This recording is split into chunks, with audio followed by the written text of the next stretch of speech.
students, hope all of you are fit and fine.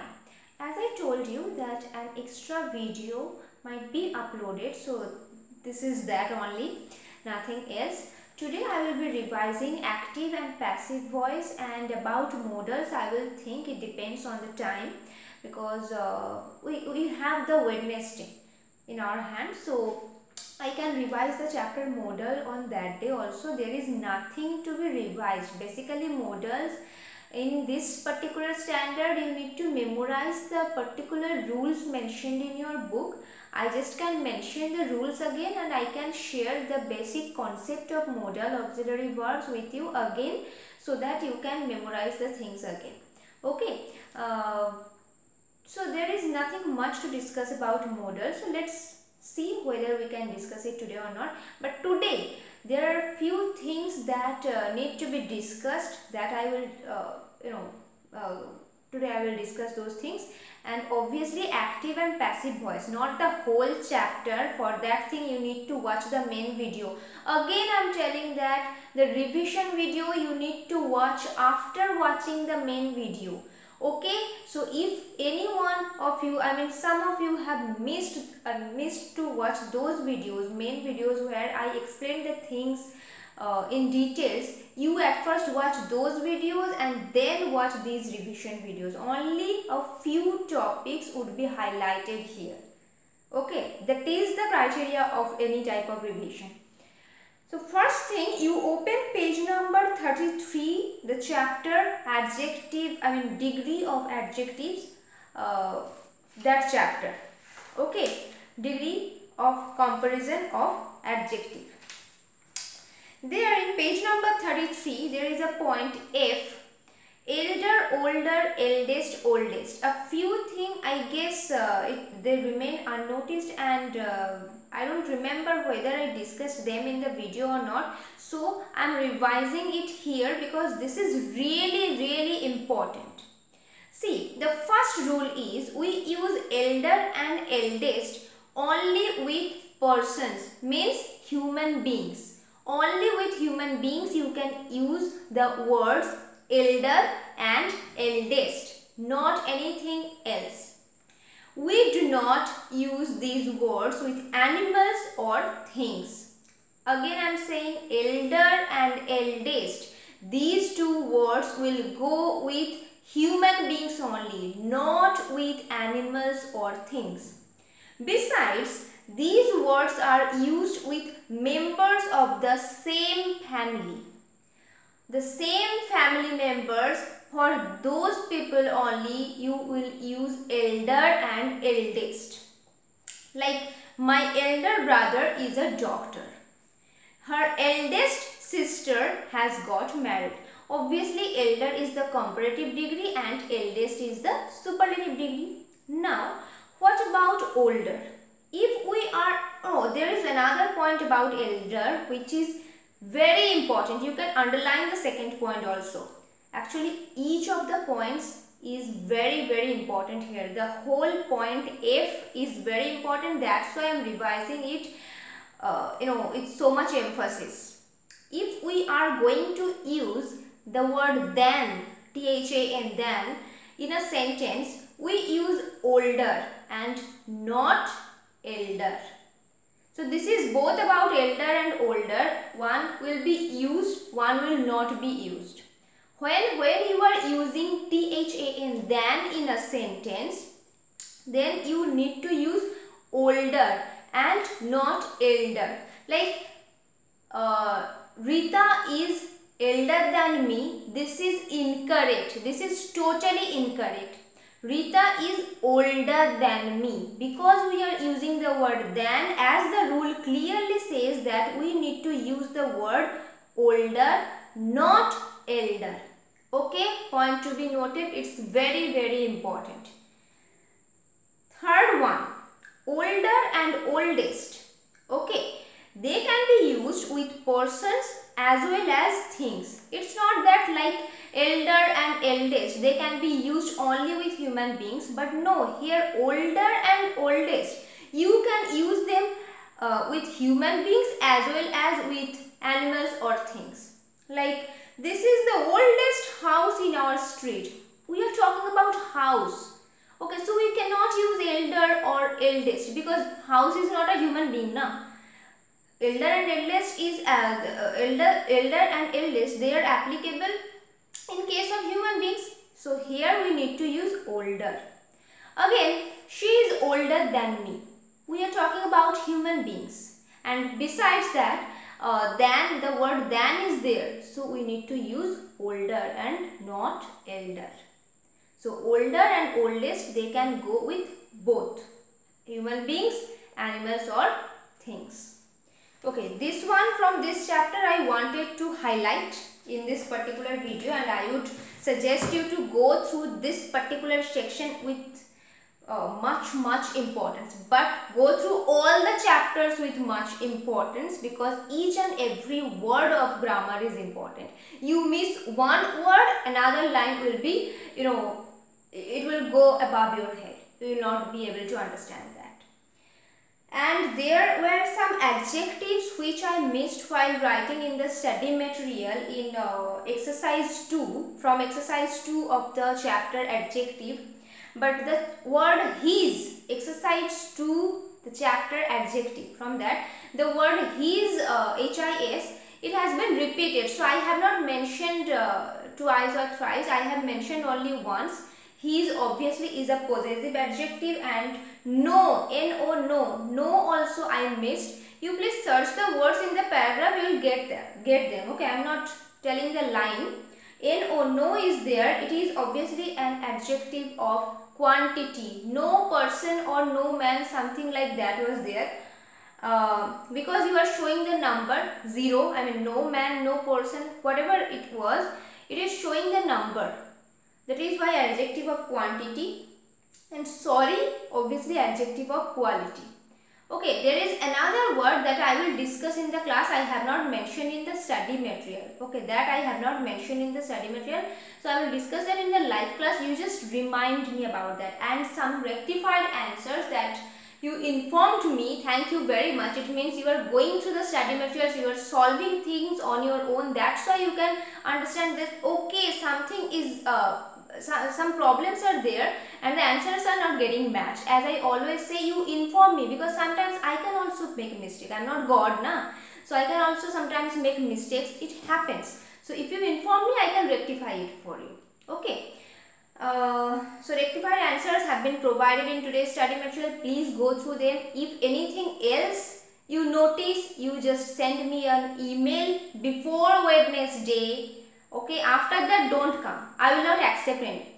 Okay, I will believe that you didn't go through all the chapters properly, you didn't solve the worksheets within time. So I will not accept any after Wednesday. Alright, now we will start discussing active and passive voice. You open the book. The whole chapter obviously will not be discussed, as per as I have understood from the live class that some students, both in group A and group B, you were facing problems regarding the voice change of interrogative sentences. That thing I will discuss today, but let me find out the chapter at first. Oh, another thing, before going to the board, another thing you need to memorize, that like future continuous tense. What is the voice change of future continuous tense? No, nothing. You cannot change the voice of a future continuous tense. Besides, one major thing is that if the verb is intransitive, at least in this standard, you cannot change the voice of that sentence. If I say I slept or I was sleeping, what will be the voice change? There is no object. The verb is intransitive. It's not transitive. There is no object. That's why. So you cannot bring the object in the beginning. You cannot make it. If there was an object in the active voice, if there was an active object, you could have made it passive subject. But if there is no object in the active voice, then how will you make it passive? What to bring in the beginning? Okay, whom to make the passive subject?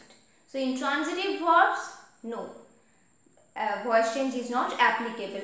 The number of mosquito, oh god, it has increased so much and it is irritating. I'm getting disturbed because of them. Anyway, leave it. Now let's discuss the voice change of interrogative sentences step by step.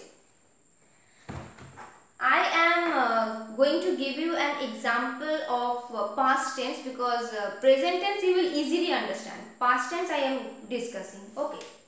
A yes no question and a WH question, both we will discuss.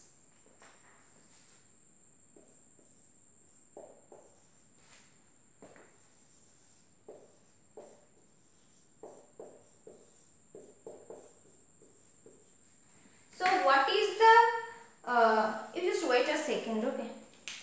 Just a second. So what is the sentence? I hope you can say it. It's visible, I hope. Did you take it? Question mark. So obviously it is an interrogative sentence, and as there is no WH word in the beginning, it is a yes no kind of interrogative sentence. I hope you know the, I mean you obviously know because it is in your pre-annual portion what type of interrogative sentence it is. Okay. So what did I say? If you want to go for the step by step rule, because you are doing this for the first time in class 6, don't skip the steps. In your mind, you imagine the sentence as an assertive sentence. To make it assertive, what do we need to do? We need to bring the verb in its proper place. Because of interrogative sentence, the verb has been placed in the beginning, but when we are transforming it into assertive, we are imagining it to be an assertive sentence. Don't write in the examination paper, okay, the steps. There you need to write the final answer only. You just imagine it. So what will be the assertive one? You did take it. Full stop. But we do not say things like we did take it. Did is a helping verb that was brought to make the sentence interrogative. So if we remove the word did, what will happen? The helping verb is gone, so it will take the past tense. The helping verb was, it was carrying the past tense to help the main verb, but now it is gone, so the main verb, it will be transformed into past tense. So you took it. Now I hope you can change the voice of assertive sentences. This will come in the beginning. The active object will be the passive subject. So it, as it is in past tense, which helping verb will be brought? It was. Now the past participle, taken by you. Again full stop. So the assertive sentence has been changed into the passive voice. Now this one, this passive voice assertive sentence, we need to change it into interrogative. What will you do? The verb will come in the beginning. Was it taken by? The board is moving actually. That's why the handwriting is getting bad. And the most important thing, question mark. Because you have made it interrogative, you need to put that question mark instead of full stop. So was it taken by you?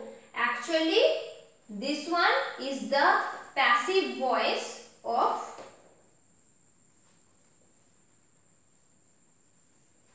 this sentence. Those were the steps that I have already removed. Those were the steps that you need to follow now, and gradually when you will keep practicing, those steps will not be necessary. You will easily be able to, you will be able to easily transform from this to this. Okay? Now a WH question. I hope you understood. Actually, I am making this video in the middle of the week because after watching this revision video, even after that, if you have any query, you send me mail. Okay? Because we are not having any live class today, you send me mail or somehow you contact me and tell me that ma'am, in the next revision video you discuss this, because I have some doubts here. After that we will not be able to take any class, and the pre-annual exam will be there. So if you inform me in between, I will be able to discuss those things in the next and last video. And obviously in the live class too we will discuss. That is so okay.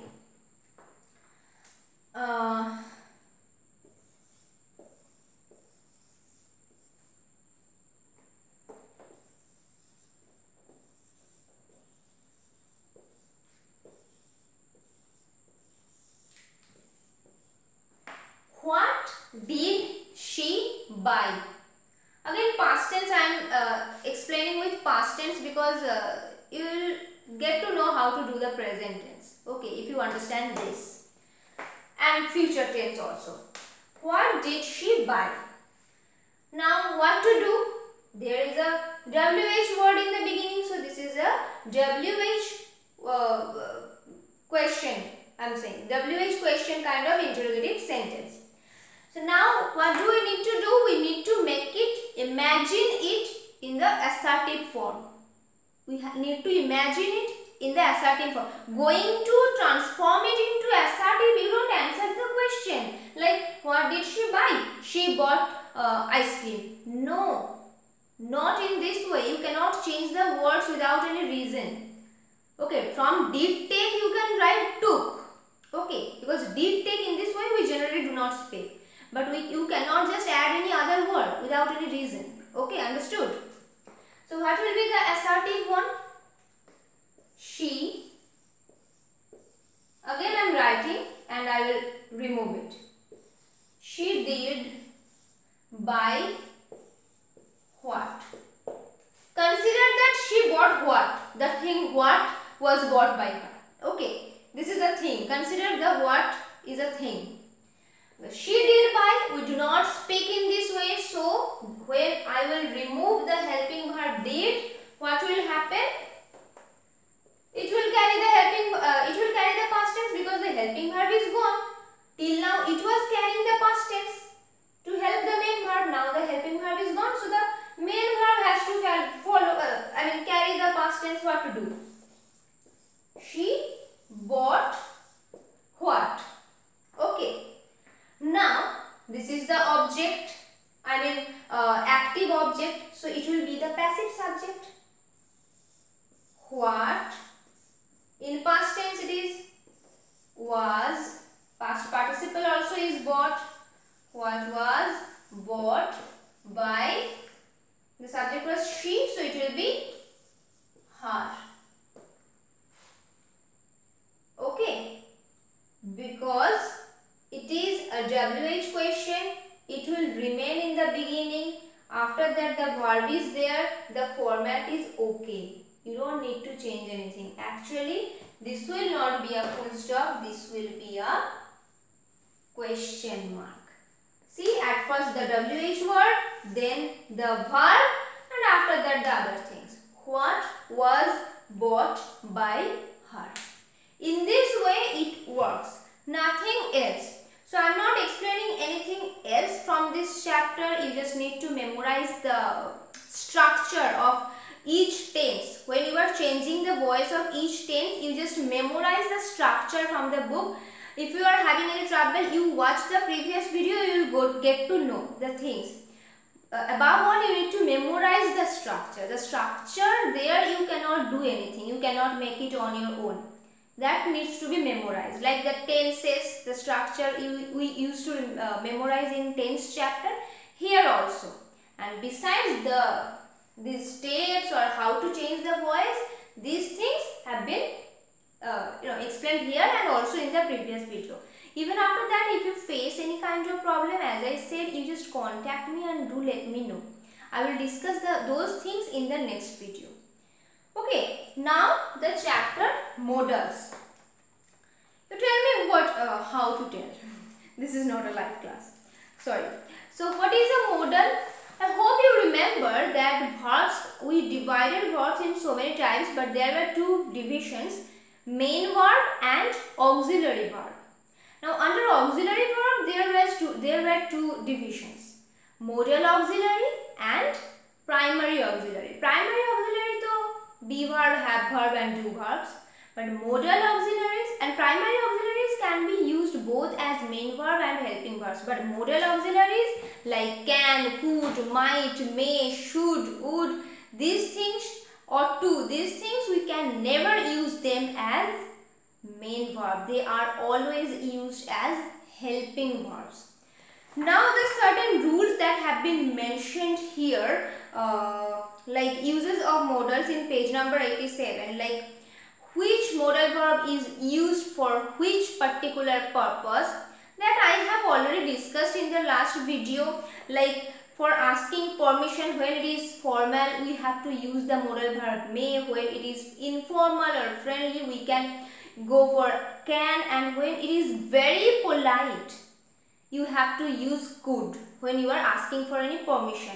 Can, could, it also shows your ability, that I can do it, I could do it. It also shows your ability. Besides, when you are giving permission to someone, when it is formal you are using may, when it is informal, when it is friendly you are using can, just like when we use while asking permission. Next, suggestions, advice, in those cases we go for should and ought to. Okay. To indicate possibility, when there is a very good possibility we use may, when there is a weak possibility, see the second one, we use might, and when the possibility is really weak we use could.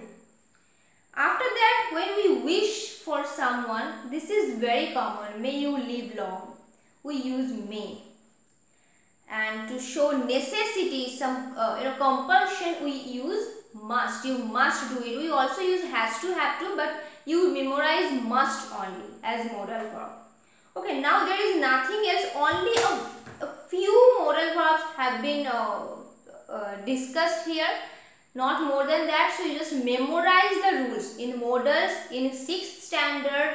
For your pre-annual examination, at least you don't confuse yourselves with anything else. You memorize the rules and you will be able to attend all the questions, trust me. Okay, that's it. There is nothing else that I decided to discuss today. I could not find anything to discuss today. But again I am repeating, if there is something that you want me to discuss in the last video, any particular thing that you want me to discuss, you just contact me and do let me know. Okay, otherwise I will not be able to come to know, and I will discuss the things that I feel like discussing. Alright, so bye bye. Keep studying, keep solving questions from your own book. There are other sources also. You have internet nowadays. That's the brilliant source. But if you are having queries regarding any answer, sometimes internet also provided wrong answers. But the questions, I hope 90% questions are correct. I hope, but not always. So you can search questions from there. So use these sources in a positive way. Don't just keep on playing games on your mobile phone. Okay, use the sources and solve more and more grammar worksheets. Alright, so bye bye. We are going to meet in the next live class.